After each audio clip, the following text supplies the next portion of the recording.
Het belangrijkste nieuws van Curaçao in het Nederlands. Extra Journaal. Vers van de pers. Welkom bij Extra Journaal. Fijn dat u weer kijkt. We hebben het belangrijkste nieuws voor u op een rij gezet. En we beginnen met een bericht van de overheid. Ga goed voorbereid naar het WK. Het is een boodschap die de regering van Curaçao aan iedereen die naar het WK gaat meegeeft.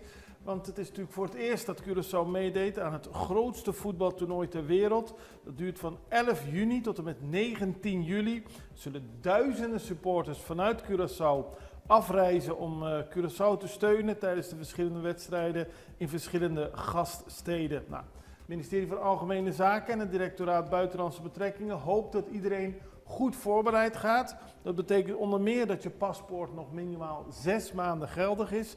Dat je een ESTA hebt, dat voor vertrek is goedgekeurd. Zonder zo'n ESTA kom je niet binnen. Het is geen visum, maar verplicht voor reizigers die de Verenigde Staten binnenkomen voor toerisme of een kort verblijf. Ook wordt het aanbevolen om de aanvraag ruim voor de reisdatum in te dienen. En mensen die met minderjarige kinderen reizen moeten rekening houden met toestemming van de schoolleiding als het nog geen vakantie is. En als je van Amerika naar Canada en Mexico gaat, moet je ook kijken hoe die inreisvoorwaarden voor die landen zijn. Dus heel veel regels, maar de bedoeling is van de overheid dat mensen zonder problemen naar het WK gaan en goed voorbereid Curaçao kunnen steunen tijdens deze historische deelname aan het WK. McWilliams stelt vragen over schoonmaak. Ik moet het goed zeggen. Waarom is het Curaçao Toerismebureau gestopt met het schoonmaken van de binnenstad en de stranden? Dat is de vraag die de leider van MAN-PIN-fractie in het parlement heeft gesteld aan de regering. En ze reageert ermee op berichten van minister van Verkeer, Vervoer en Ruimtelijke Planning, Charles Cooper, dat er 8 miljoen gulden beschikbaar is gesteld voor een schoonmaakcampagne. Zij vindt dat er meer overleg moet plaatsvinden, dat duidelijk moet zijn dat de stranden, dat de binnenstad, al die zaken gewoon standaard schoongemaakt moet worden en niet de ene keer wel en de andere keer niet. Hier heeft zij vragen over gesteld aan Cooper en ze hoopt dat ze snel antwoord krijgt. Gouverneur ontvangt integriteitsrapport. Dat gebeurde gisteren tijdens een symposium waarbij er werd gesproken over het belang van integer bestuur en een integere samenleving. Ministers, topambtenaren en vertegenwoordigers uit de private sector kwamen bijeen om te praten over hoe integriteit de rechtsstaat en de economie van het eiland kan versterken. Minister van Justitie Shalton Hato kwam met een belangrijk integriteitsrapport en dat is overhandigd aan gouverneur Maurits de Kort. Dit rapport is het resultaat van een nulmeting die vorig jaar september is uitgevoerd onder ruim 300 ambtenaren van alle 9 ministeries. En uit dat onderzoek blijkt dat er op Curaçao een verschil bestaat tussen de theoretische kennis van het integriteitsbeleid en de daadwerkelijke toepassing. Dit onderzoek zal moeten worden herhaald om te kijken of er verbetering komt in de integriteit in het bestuur van het land. Man mishandeld in Kaya Tert. Dat gebeurde gisteren in de middaguren. Toen moest de politie met spoed naar de Kaya Tert na een melding dat er een man ernstig was mishandeld. Bij aankomst troffen de mannen een Nederlandse man van Europese afkomst aan met meerdere verwondingen aan zijn lichaam en een diepe hoofdwond die hevig bloedde. Ook zijn voertuig was vernield. Volgens informatie die de politie heeft ontvangen zou de man in de ochtenduren een vrouw op hetzelfde adres in de Kaya Tert hebben mishandeld. Toen hij later die middag terugkeerde, zouden enkele personen de vrouw te hulp zijn geschoten en de man zwaar hebben toegetakeld. Hij moest met een ambulance naar het CMC worden gebracht en de zaak wordt onderzocht. Geparkeerde auto vliegt in brand. Dat gebeurde ook gisteren in de middaguren. Toen moest de politie van Punda met brandweerlieden naar de Bramendiweg. Daar stond een SUV in de brand. Hij stond gewoon geparkeerd op het erf van een woning. Nadat het vuur was geblust, werd meteen onderzoek gedaan. De auto is wel volledig uitgebrand, maar wat de oorzaak is nog niet bekend. CMC opent ziekenhuiskamer voor ouderen. Het CMC ziekenhuis start een proef met een speciale geriatrische kamer om oudere patiënten beter te ondersteunen bij hun herstel.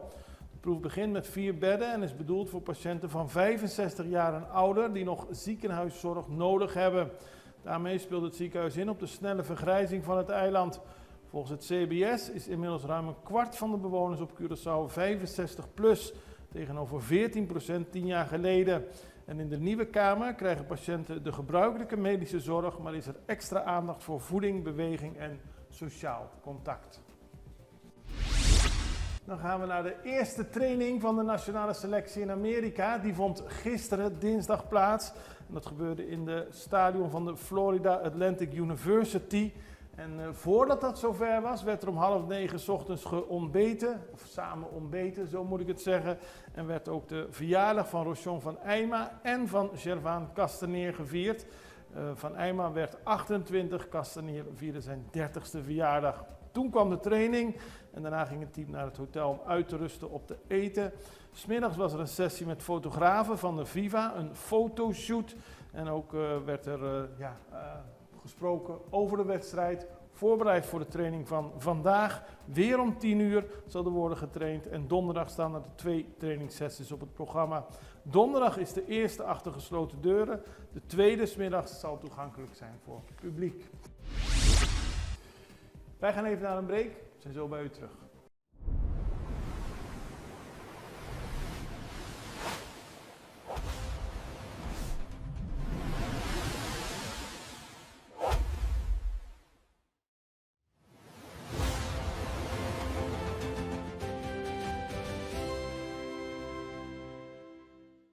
Extra in Nederland. Van Amsterdam tot Arnhem, van Groningen tot Maastricht, Extra is erbij. Volg Extra Digitaal en blijf op de hoogte van de belangrijkste ontwikkelingen in Nederland. Extra Digitaal is te zien op verschillende platforms en kanalen zoals WhatsApp, YouTube, Facebook, Instagram en ook TikTok. Wilt u ons op de hoogte brengen van een evenement of iets doorgeven? Neem contact op via WhatsApp, e-mail, Facebook of bel gewoon 06 1364 2945.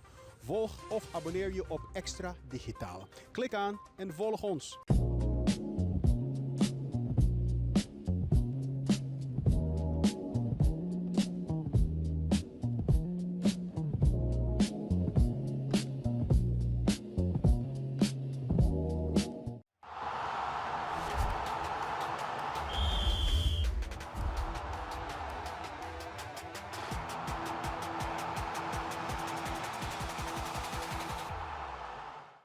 We beginnen met iets heel anders. De Curaçao Wellness Association organiseert aanstaande zaterdag de Blue Wellness Day and Marketplace. Nou, wellness is een groeiende economische ontwikkeling op Curaçao. Het is een groeiende economie, steeds meer wellnessbedrijven. Dus ook vanuit het ministerie van Economische Ontwikkeling wordt het gestimuleerd om daar meer in te groeien. En deze Wellnessdag geeft een overzicht van wat er allemaal op Curaçao mogelijk is op dit gebied. We spraken erover met Maria Helena Severina en stel daar eerst de vraag: wat is wellness nu precies? Ja, wellness is een heel breed begrip inderdaad. Eigenlijk is het ook een beetje persoonlijk, want eigenlijk betekent wellness hoe je je voelt in je lichaam. Ja. En dat is niet alleen maar fysiek, maar ook hoe je in je gevoelens zijn, hoe je spiritueel voelt. Eigenlijk alles en of dat voldoende in balans is. Dus spiritueel, fysiek en mentaal. Alles met aandacht voor hoe je je voelt. En, dus heel vaak denkt men dan wellness, dan moet ik naar de gym of heel veel gaan rennen. Dat is dus niet altijd zo, want uiteindelijk is het persoonlijk voor iedereen en het gaat om die balans. Dus als jij voelt dat jij het nodig hebt om een avondje op de bank te zitten, dan is dat ook wellness. Oké. Ja. Mooi, ja, het is heel breed wat dat betreft. En jullie zijn de vereniging die zich daarmee bezighoudt. Die organiseren elk jaar een mooie dag. 13 juni is zo'n dag. Waarom organiseren jullie dat? Nou, we zijn inderdaad als belangenorganisatie zijn we eigenlijk 2 jaar geleden gestart. Het is een initiatief geweest vanuit het ministerie van Economische Ontwikkeling, MEO. Waarbij verschillende sectoren zijn onderzocht, waaronder medical en wellness tourism. En daar kwam uit dat dat voor Curaçao eigenlijk een sector is die heel veel mogelijkheden biedt. Ja. Dus vandaar dat daaruit is gekomen van nou, dan hebben we wel een belangenorganisatie nodig die ervoor zorgt dat deze sector ook echt aandacht krijgt. Ja. Dus wij zijn toen in mei 24 zijn we gestart met de belangenorganisatie. We zijn heel druk geweest natuurlijk met het werven van leden. En we zijn heel blij dat we inmiddels ook veel leden aan ons hebben gekoppeld.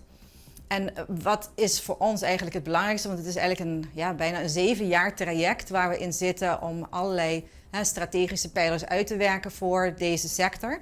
En wij als belangenorganisatie, wij staan ervoor dat we steunen de organisaties die in wellness nu al actief zijn. Steunen met dat ze kunnen groeien, dat ze zich kunnen professionaliseren. En dat uiteindelijk deze sector inderdaad alle mogelijkheden benut die we hebben op het eiland. Wij geloven in dat Curaçao eigenlijk al de island of healing is. Dat weten we ook natuurlijk van helemaal in het verleden kwamen mensen hier vroeger om genezen te worden. Ja. En dat hebben we nog steeds, dat weten we als we naar onze ouders luisteren die de kruiden nog hebben en daar heel veel van afweten. We hebben eigenlijk alle ingrediënten en wij zijn de Island of Healing, maar wij gaan dat extra goed uitwerken en professionaliseren. En er zijn al heel veel bedrijven actief in dit gebied. Begrijp ik dat dan goed dan? Want er zijn veel bedrijven, precies zoals je zegt, er zijn veel mensen mee bezig. Vaak met hele goede intenties, maar zo'n organisatie zorgt ervoor dat ze ook professioneler worden, dat ze ook kunnen groeien. Is dat zeg maar het idee erachter? Ja, klopt. De leden die koppelen zich aan het netwerk, waardoor ze kennis kunnen delen, ervaringen kunnen delen. Wij zijn bezig met bepaalde pilots waarbij we checken, nou heeft die organisatie alles op de rit wat nodig is voor een wellnessorganisatie, of waar moet je eventueel nog verbeteringen doorvoeren, certificeringen die erkend worden in deze sector. Dus we hebben verschillende partnerships ook met de wereldwijde Wellness Association, waardoor we op die manier kunnen helpen. En vaak is het toch zo, dat is ook voor alle ondernemers natuurlijk zo. Je bent een beetje alleen en je bent dan, trial and error. Dus je hebt wel steun nodig. Je hebt echt steun nodig. En we zien natuurlijk dat er juist heel veel wellnessorganisaties aan het starten zijn. Ja. Naast degene die er al jaren zijn. Omdat er natuurlijk gewoon veel vraag is. Ja. Zowel door de lokale bevolking als door de toeristen die ons eiland bezoeken. Daarna spraken we met Nancy Rodriguez Pereira. Beide, Severina en Pereira, zijn allebei lid van het bestuur van de Nationale Wellness Association. En we vroegen mevrouw Nancy Rodriguez Pereira, wat kunnen we zaterdag verwachten? Nou, we zijn super excited, Oscar, met deze Blue Wellness Day.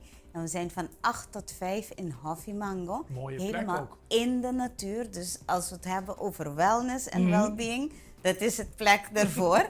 En we gaan vanaf 8 uur beginnen we met yogaklassen, pilates, grounding, breathwork, body flow, dance flow. De nervous system gaan we ook helemaal in balans brengen. En daar kunnen mensen eigenlijk vanaf het begin, vanaf nu al, op CuraçaoWellnessAssociation.com voor tekenen. Dus ze kunnen zichzelf registreren. En het blijft helemaal gratis. Entree is gratis. Alle activiteiten zijn gratis, maar we willen wel dat mensen zich gaan registreren, zodat we weten wat meer en meer interesse voor is, zodat we daar ook rekening mee kunnen houden. Goed zeg. Ja, en dan hebben we 's middags vanaf 10:45 tot een uurtje of 1:45 hebben we verschillende workshops.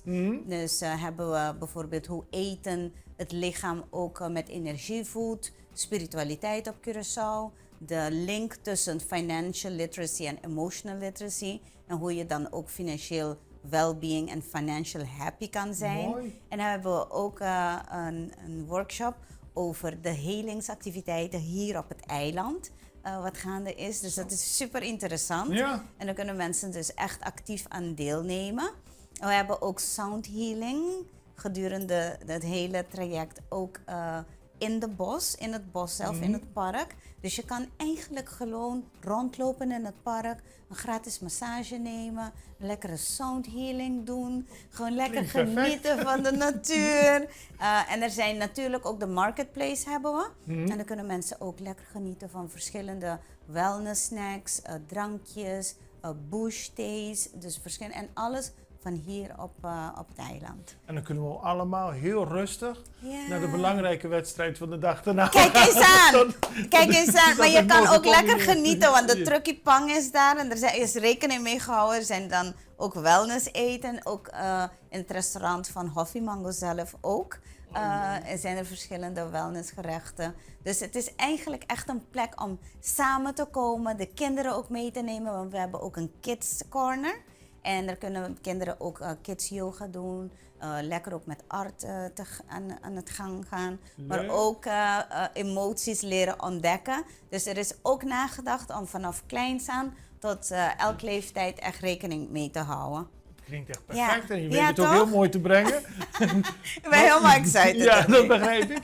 Wat mensen moeten doen is, het is gratis, maar wel aanmelden. En Wel dat kan via aanmelden de- op onze Facebook of onze website. Het is allemaal Curaçao Wellness Association. En dan komt er een landingspagina en dan kan je gewoon je naam registreren. En hoeveel mensen kunnen er komen? We verwachten zo'n 2000, maar het park is groot en de mensen Ja. gaan natuurlijk niet allemaal dezelfde tegelijkertijd dag, op hetzelfde op hetzelfde moment moment komen. komen. Dus het is van 8 uur tot 5 uur en mensen kunnen inlopen en kunnen weg wanneer ze willen. En ze kunnen zelf met de auto gaan. Ze kunnen er ook op een andere manier naartoe gaan, maar ze kunnen ook met Kijk de bus. eens aan, Ja. daar hebben we ook aan gedacht. Omdat ABC Busbedrijf heeft de bussen ter beschikking gesteld. Mhm. En voor 1,50 maar kan je vanuit Otrobanda naar de Hoffie Mango. En we vertrekken 7 uur, 9 uur en 11 uur. Ja. En dan vanuit de Hoffie Mango terug om 3 uur en 5 uur 30. Dus dan is ook nagedacht, omdat dan ook de environmental wellness Ja, dat is heel slim, in ja. rekening is. Maar als je ook met je auto komt en dan vind je dat prettiger, dan kan je ook gerust daar parkeren. Er is genoeg parkeergelegenheid en security ook op de parkeerplaats. Ik wens jullie heel veel succes en Ja, bedankt voor de uitleg. dankjewel, dankjewel. Dan gaan we naar internationaal nieuws, want demonstranten hebben een toegangsweg in Mexico geblokkeerd. Dat gebeurde gisteren en het duurde urenlang. Het ging om een belangrijke toegangsweg naar het Azteca-stadion in Mexico-stad. En dat gebeurt slechts enkele dagen voordat het WK voetbal van start gaat. Duizenden mensen namen deel aan het protest. Dat wordt geluid door een afsplitsing van de lerarenvakbond. De actie volgde op een week van demonstraties die president Claudia Sheinbaum een provocatie noemde. Ze zegt de demonstranten willen laten zien dat de situatie in Mexico slecht is en ze veroordeelt deze acties. Ze zei eerder dat de openingswedstrijd gegarandeerd doorgaat, maar de president sloot uit dat de politie de demonstraties met geweld neer zou gaan slaan. Ze wil overleg. Aan de andere kant heb je de demonstranten, de docenten die zeggen dat ze door zullen blijven gaan en dat ze een kamp hebben opgezet nabij de fanzone op het Zocaloplein in Mexico-stad. Eerder heeft de politie al demonstranten met rubberkogels en traangas uit dat gebied geslagen, maar de president wil niet meer geweld. Ze wil dat de leraren stoppen met de demonstraties en waarbij ze vooral de aandacht wil besteden aan het WK. En daarnaast wil ze met de demonstranten, de docenten dus, om tafel zitten over een nieuwe salarisstructuur. Maar de twee voorstellen van de vakbond en van de president liggen nogal ver uit elkaar. Dus we moeten zien hoe zich dat verder ontwikkelt. Daarmee zijn we aan het einde gekomen van deze aflevering van Access Journaal. We zijn er morgen weer en ik hoop u ook. Allerbeste, tot ziens.